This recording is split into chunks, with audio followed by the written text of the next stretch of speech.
to step up, out of it. I think of it as like you have a view from down on the ground, you get in an airplane, you look down, everything looks a little different. You see more possibilities, more options, a wider view. And that's what comes with that deep breath. That's why I sit and meditate and do things like that. So that when I need to soothe myself, I'm not so comfortable with putting my car in neutral and letting the RPM slow down. Mentally speaking, neutral is not thinking. Mhm. The Western world doesn't know of not thinking. That we're so content oriented, that it gets uncomfortable to soothe into that quiet space. It's like It's fidgety. funny because it goes with silence too. Like Yep. our society is also not usually comfortable with silence. Like Yep. at the dinner table, I know at my parents, it was more silent at the table, Yeah. just talking when we had something. But Mhm. uh, I realized when going to friends or girlfriend house or whatever that no, that doesn't. They'll keep saying the same thing if just to fill Yes, just to fill the space. Yeah, it's dead space. We got to do something. Yeah. You don't. You don't. You're not. This is not a TV show where that channel has to always be broadcasting. You can just be here. mm, I'll be here with your people. mm, Be here and just focus on how you feel and how glad you are that you're sitting at this dinner table silently. How cool is that? In full acceptance and trust. Then I don't have to say anything. mm, Yep. Where does that monkey mind get its uncomfortableness? I think is really, at the root of it, that question. And I can't answer it for anybody else. mm, But that uncomfortable, fidgety sensation that you have to fill the space and not just go to an empty space and just, be here now, as Ram Dass said. Um, for me, it's a fear place. That finicky, panicky. I mean, anybody that's been in the hospital in a lot of pain knows that feeling. mm, You know, where you wish this moment was over because it hurts so much, or it's so scary, or so uncomfortable. I think everybody has that mode available. You don't have to give it time. You don't have to invest yourself in it and believe that the thoughts that you're thinking right now that are making you feel this way are real. That I don't have to invest myself in it. It was just what happened in my head, you know, and I've got the capability to step up out of it and go, yeah, I don't agree. I don't agree with the thoughts that led me over the past 10 minutes, the thoughts that made me say, wait a minute, I haven't jumped in a while, so I should be nervous, right? It's an unconscious play that we have. mm, But what if we took all that time away and said, I know how to jump. I know how to do it. I know where my handles are. I got this. And you just throw away this belief and judgment that not current means always more dangerous. yeah. I And think it's useful as a signal still to tell yourself, okay, I'll simplify things and just go on. yeah, But I mean, more than that, I think to me, it's a determination that every individual has to have to not tolerate negative thoughts that are demeaning you and giving you a false picture of a negative future. The future's not here yet, so how can you assume that you're in danger or not going to do it right? You're going to screw up the skydive or something like that. It's all just thinking until it's actually happening. You're mm, just projecting a possible dream, and if you don't like that dream, look someplace else. Like the tree in front of you as you're coming into land. Stop looking at the tree. mm, you know and in between looking at the tree and the spaces between things that will immediately make you feel better, there has to be the realization that I have gotten addicted in my focus towards a mental thought stream that's not serving me. mm, And that's what the Eastern masters have been trying to teach us for so long, because like, God, those Westerners are just so freaking neurotic. So sort of nervous and trying to fill the space and uncomfortable, and they need things to be a certain way for them to be content and happy. uh, And that means you're not going to be content and happy very often because we don't always get what we want. So that's yeah. So I mean, I do find that the mental component of skydiving, I think, is the hardest part. Yeah. And the beauty is that it's the best activity that makes it grow. So it's Yeah. yeah. Yeah. Yeah. And the mastery of the mind yields this amazing experience that allows you to not just jump out of an airplane, but do it in style. Do it with the right mindset where you're happy and groovy, where you're aware of everything, you're comfortable, you're empowered instead of fearful, you're leaning into it. We're capable of sort of cleaning our minds out a little bit and doing it right. We're capable of soothing ourselves in the airplane in a way that's effective. When to me, that's not content based. Somebody's riding to altitude before they jump. Nobody can really soothe you. I mean, maybe a good instructor, an experienced person puts their hand on the knee of somebody who's nervous, and maybe it helps to a certain degree because they gave permission for that to work. But bottom line is when you look at a Twin Otter, all these people sitting there waiting to ride to altitude, they're all going through their own process, which is a little different from everybody else to get their head, get their head square, get into a state of true readiness. Mhm.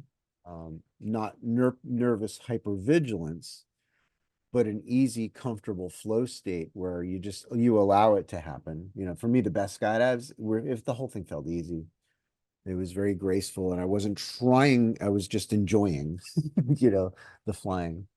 The best landing also, like it just sounds like every time it felt easy, so you think it was probably too smooth or too not fast or whatever, but then you look at the numbers and wow, this is my best swoop ever. Yeah, yeah, yeah. It's true. It's true. Yeah, the mind is everything. Your mind is manifesting the entire experience. But yeah, the flow state is such an interesting um room in the house of the mansion of the mind. It's one of the rooms, right? Where you have mastery over something. You go into the situation with a state of well-being. You're hydrated, you're well fed, you're in at least well enough, and you're in the right mood. And so everything just flows out of you, and time gets really weird, like Yeah, feels like it's space time. forever. Yeah. And then you look kind of go, hey, it was over so quickly. It depends on how you look at it, but in the moment it feels slow, I think. These days I do the analogy of gravity is flow state for stretching space time. Like it's Yeah. Yeah. Yeah. Well, I mean, maybe it is, for at least from the subjective experience. yeah, Because clocks can measure time for sure, but it can't measure human time, experiential time. yeah. I mean, I've But had, our clock changes in that same second, and yeah, time can feel so longer or longer. Like driving to, if you have a 6 hour drive to do, you don't complain after 2 hours, like, but if you have 20 minutes to do, after 8 minutes, you're, it's like, it's just, well, that's more relative comparison, but yeah, uh, yeah, flow state particularly, like in these days, I tell my kids too that maybe that's one of the secret of happiness is flow state. When you do your dishes, if you get kind of excited at finishing stuff, organizing or doing it well, it becomes a project and you're mhm. it's mundane tasks that can feel whether good or something. I agree. Yeah.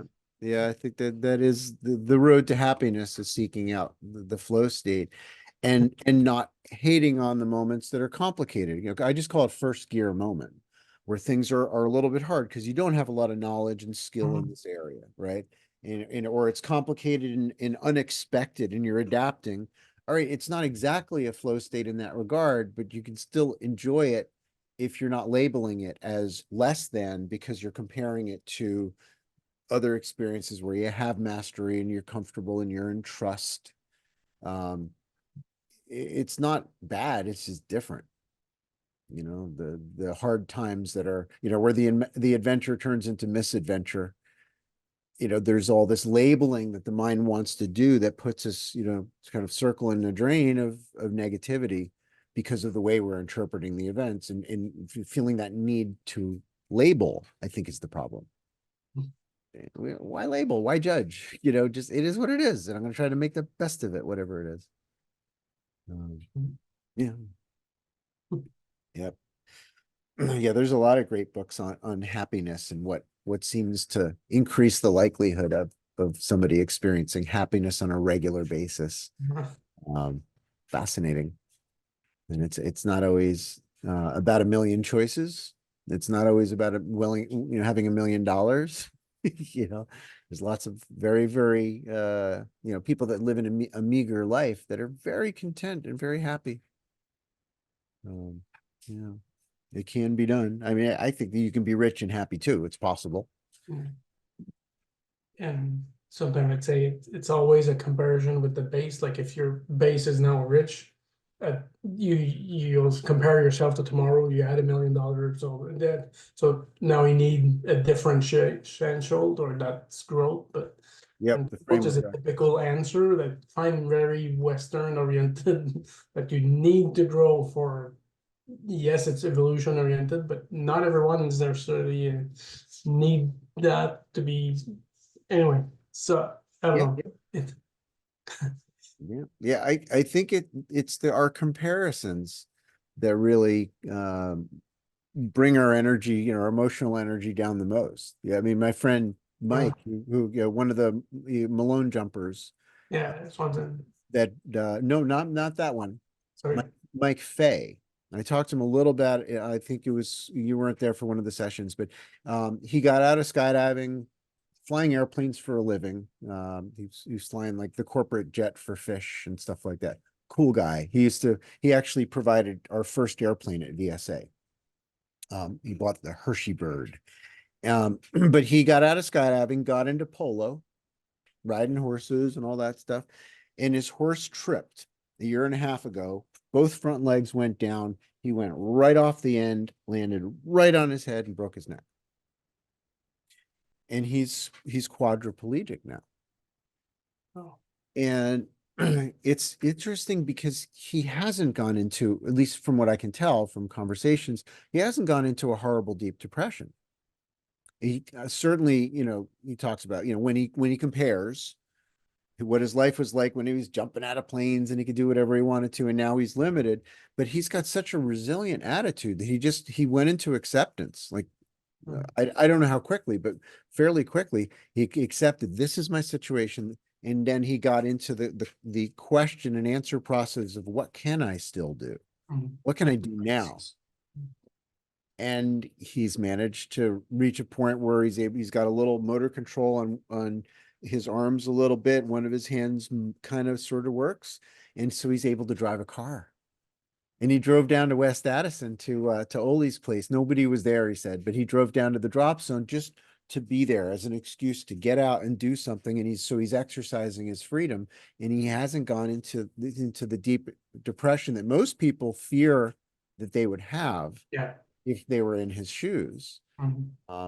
But yeah, if you just sort of accept it as it is, if you can't change it, what else are you going to do? Struggling against it and beating yourself up isn't going to help. You can't undo the past. So now it's about, asking bigger questions like, if there is such a thing as a soul contract and a soul journey, is this for my learning? Because I think everything, it doesn't happen to us, it happens for us. And so that's, we've been having that discussion.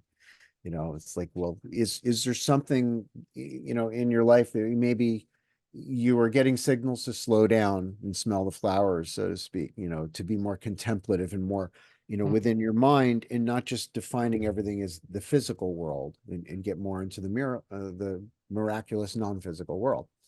And he is. Yeah, it's really interesting. Whether I think likely that's kind of the way it went. It was like, the universe will tap, tap, tap on your shoulder. If you ignore it, it'll hit you kind of hard in the shoulder. And then eventually it's, the sledgehammer over the head. It's like, you weren't listening. You needed to slow down. And here's your broken leg. or whatever. Mhm. I believe that that's the subconscious mind can do that. Mhm. I believe that. Mhm. It helps me sleep at night. Yeah. Instead of thinking of everything as random chance and, oh, bad luck. Geez, sucks to be you, you know. I What think, if, yeah. what if it happened for a reason? Mhm. What if, you know? I think there's always an outcome, and when it's positive, we measure it as it produced that, Yeah. and about the deterministic nature of most things, or because now you immediately compare to a baby, a child dying at 2 years old or something. There's whatever, yeah. Yeah. But some of it, yes, and self-induced subconscious consensually, yeah, that Yeah, can be, I think so. Yeah. yeah. It's hard in the moment, you know, like, I mean, when the shit's hitting the fan, you're like, no, this just sucks. This And then cannot. years later, you look back on it and that actually did something for me that Mm, helped me in a way that nothing else was. mm, And it helped reach me, change my course in some way or whatever. mm, Uh, I think it does work that way. I mean, everybody's got their own cosmology as to whether, you know, we die when we die, or if we continue, or if we get recycled and get born again and again. Everybody's got their perspective, and it's fine. You know, you're probably going to change your perspective as time goes on anyway. yeah. But I think at least to leave a little bit of wiggle room with your certainty, especially about, um, you know, whether life and death is what we thought it was, whether, you know, the church was right about what they taught, or the scientists that said, no, when your heart stops, that's that. You know, Mm, maybe we have a little wiggle room about all of it to say, maybe, I don't know, you know, yeah. that's Let some doors open, but not. just, yeah, leave a crack open, you know, Yeah. maybe the Buddhists are right, you know. Uh, And then when you're in that place, then you can start learning, exploring things that you wouldn't have otherwise. mm, That it's up to every human to just continue to research, you know, and find out, you know, new information from, you know, near death experiencers that have really weird things, or they're coding on the table and the doctors are working on them. Nurse, give me the thing. And the person is like watching the whole thing, and he sees the doctor drop a surgical tool on the ground. He goes, ah, yeah, and he says something. And then the guy comes back the next day because they resuscitated. They're like, I saw you drop. You could not have, or they see something down the hall or across the street because they went woo over there. There's so many thousands. 1 in 25 people have had that some sort of a near death experience. It's a mm, lot. It's a lot. But nobody wants to talk about it because it's kind of, you know, scary. You don't want to sound like an idiot. yeah. So yeah, I've become very interested in that stuff since it, you know, happened to me. Yeah, Mm, it's like really, you know, again, another one is I was shoved into it. I didn't have a choice. mm, This was the learning that I was going to have, and it opened my mind a lot. mm. I was already a pretty open-minded guy, honestly, but I'm even more open-minded about it. Yeah. So worth looking into anyway, I think. Yeah.